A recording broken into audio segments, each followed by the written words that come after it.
problem. Okay, so here actually you see this is the problem of we are not mentioned. Just question is determine the optimal transportation plan from the following table, giving the plan to market, shipping cost, and quantities required at each market and available at each plant. And this is the table. This table is given and solve this, right? So actually here what we do here, transport from plant F1 to market, say here given W1, W2, W3, W4. Okay, so here what is the transportation cost, and which plant, suppose plant F1 to market, which one require how much unit. Okay, so we have to calculate.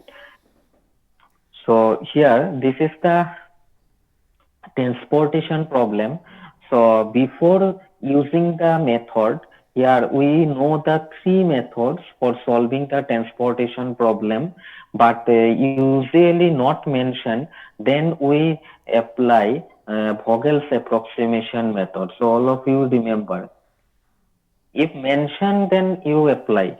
Which suppose lowest cost entry method or northwest corner rule mentioned, then apply, then you check the optimality test. But here what we do first starting this problem, first we check here whether this transportation problem is balanced transportation problem or unbalanced transportation problem, right? So how to check this one? Here given availability. So sum of the availability means 50 plus 40 plus 70. So this one is 160, and then the requirement. Okay, requirement here given 30 plus 25 plus 35 plus 40, 130. So you see sum of AI not equal to sum of BJ. In theory portion, I have given unbalanced transportation problem. What do you mean by unbalanced transportation problem? Unbalanced transportation problem means what? Sum of all available amount is not equal to sum of all requirements. This is called the unbalanced transportation problem. So this problem is unbalanced transportation problem. You see, so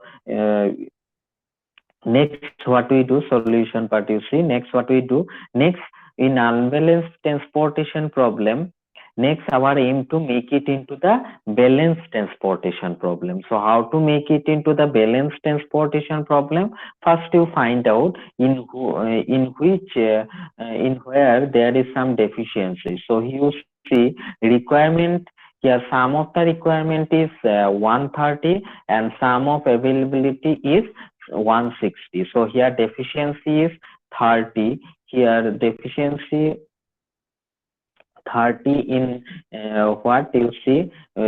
For this reason, first you see the solution, and total requirement of the market, here sum is 130, then total availability sum of this 160.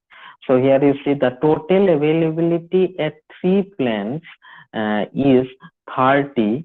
So here three plants, you see three plants 30 more than the total requirement in four markets, right? More than.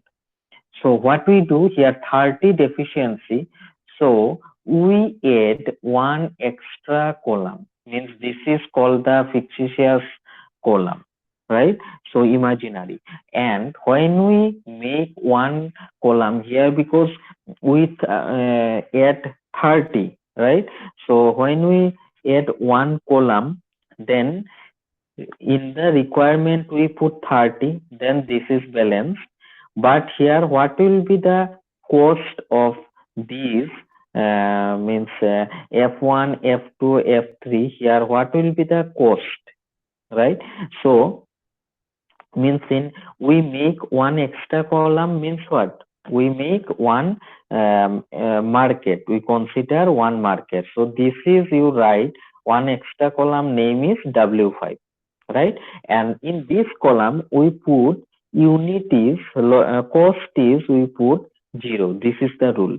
We put 0 0 0, right? So when we put 0 0,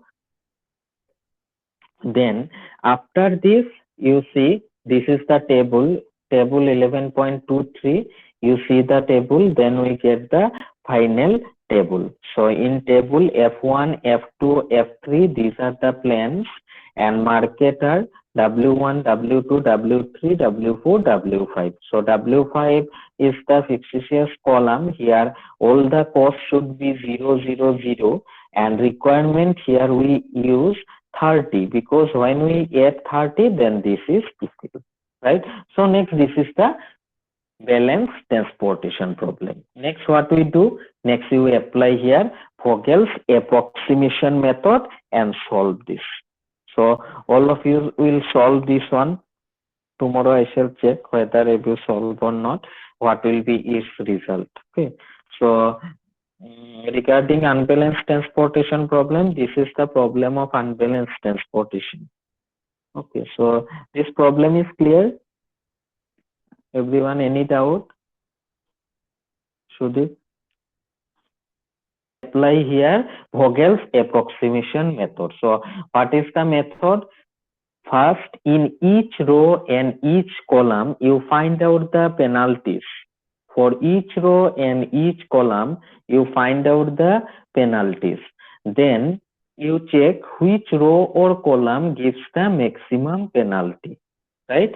So if maximum penalty, then if maximum penalty is unique, then no problem. If maximum penalty is not unique, if more than one you will get, suppose in two rows you will get maximum penalty, or suppose in first row or say third column you got maximum penalty, then you choose anyone, right? And enter from this maximum, suppose in first row maximum penalty, then you enter in the first row and search which lowest cost is what, right? So lowest cost, you select the lowest cost from this table, and then you give the allocation. So when you give the allocation, then you will check here how much availability, right? Then and you make the another table, next table. Similarly, you proceed in this way. Next, again you find out the penalties, and again which one is exhausted, either rows or columns. You cut this either row or column. Next, in this way you make, and finally you will get the table, right? Then transportation cost is this one. Next, what we do after this, next you check its optimality test of whether this is optimal or not. Suppose your transportation cost after solving this is suppose 1200, right? Next you check whether this is the optimal or not, right? So optimality test, how, which method we use, we shall use here, and this is called Modi method you will use. And after applying this, and again you find out all Dij. If Dij all strictly greater than 0, then this gives us an optimal solution. And here there are three conditions I have given. So three conditions are what? Here one is Dij, another one is Dij is strictly greater than 0, or another one is Dij equal to 0, or sometime you will get Dij value is negative value, right? So here conditions are what? If Dij strictly greater than 0, then unique solution equal to 0, then you will get what? Alternate solution you will get, and Dij is negative, then proceed to next step. So this is the solution. So you will check after this, you will solve this one. So what will provide that? This may be either suppose 1200, then after optimality test, either you will get 1200 or less. So this is the complete solution.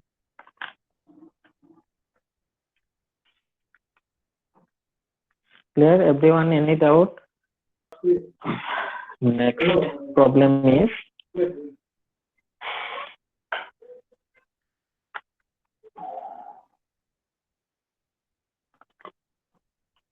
BGAM method, right?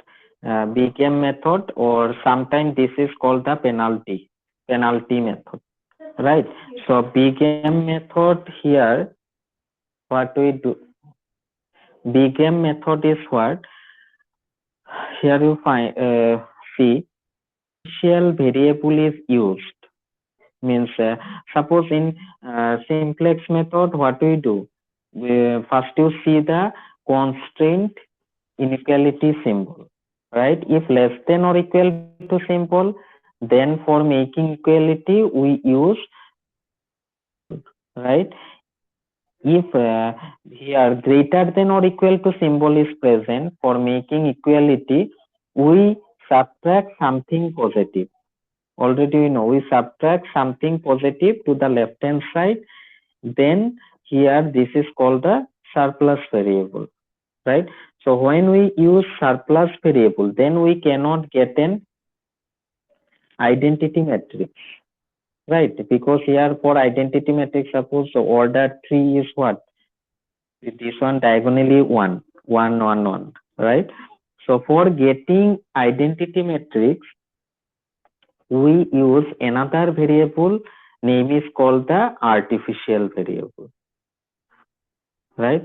So when we use the artificial variable, then you will see for the first equation we use a1, for the second equation we use a2, for the third equation we use a3, then we get the identity matrix, right?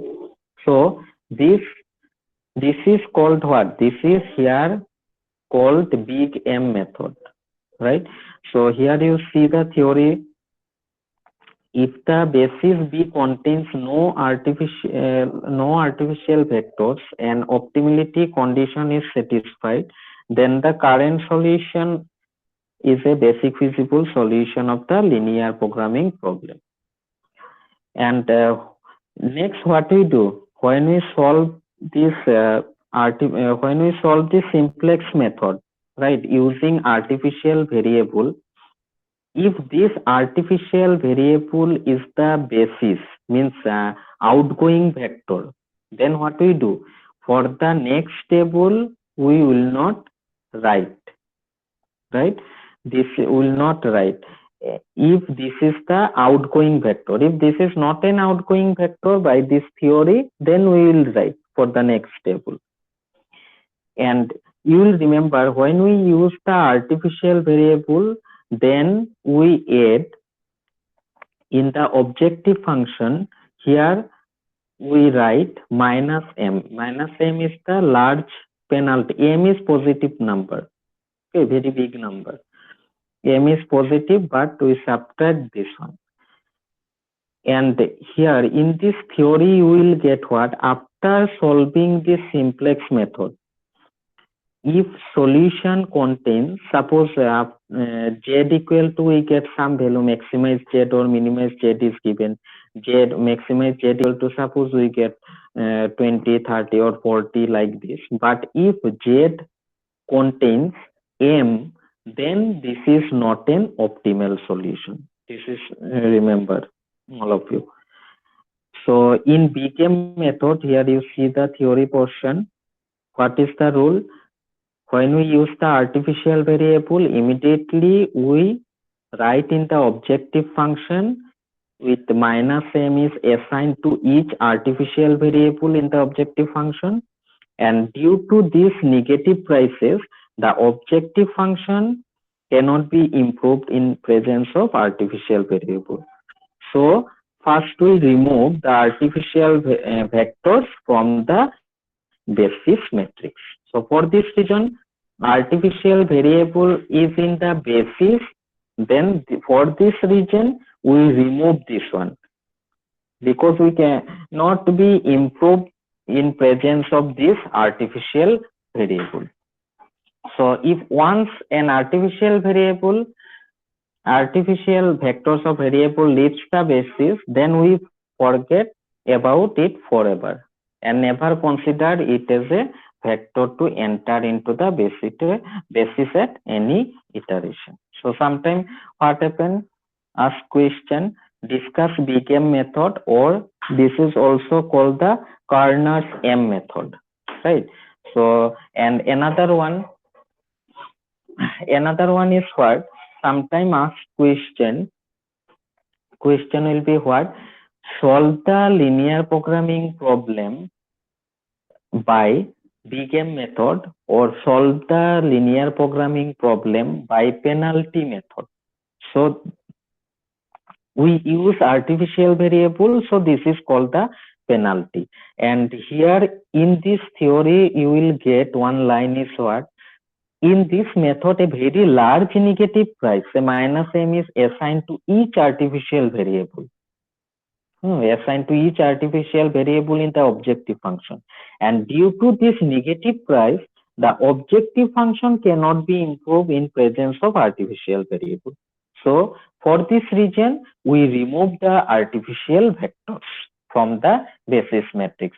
So you see, when we solve the problem, then you will see when artificial variable column is outgoing, for the next table we will not write RT, because this is without writing this we can solve this one. And sometime what happen, you will get after solving this, all delta j value is less than or when we get in simplex method, when we get an optimal solution, if all delta j less than or equal to 0, then we get an optimal solution. Suppose same problem, when we apply big M method, same problem we solve, then all delta j less than or equal to 0, but we cannot remove m from z. Suppose z value is, we will not get here 20 or minus 20, 30 or minus 30. Here some m is associated with here in number. Suppose minus 20 m plus 2, right? So and all delta j less than or equal to 0, but in z we get minus 20 m or plus 20 m plus 2, or minus 20 m or plus 20 m. So m is associated with this number, then we can say this is not an optimal solution. So this is the theory of big M method, because 4-5 marks questions sometimes asked in an exam in the theory portion. And also you'll see means what, in transportation problem there is some theory, means what, Vogel's approximation method, northwest corner rule, lowest cost entry method. These are the theory portion. Okay, so you will remember this theory. Sometimes ask, write short note on Vogel's approximation method, right? So this is the big M. This big M method, this is clear. Solution. So how to read the solution from dual to original solution. And next one is standard form of the primal, because when you convert one primal problem to dual problem, first you check whether this problem is standard primal form or not. So how to check? If maximization, all constant signs should be less than or equal to. If minimization, then all symbol less than or equal to greater than or equal to minimization. And sometimes what happens? Mixed problem, equality symbol given. So equality, how to write? One is less than or equal to, one is greater than or equal to. So in this way you will solve.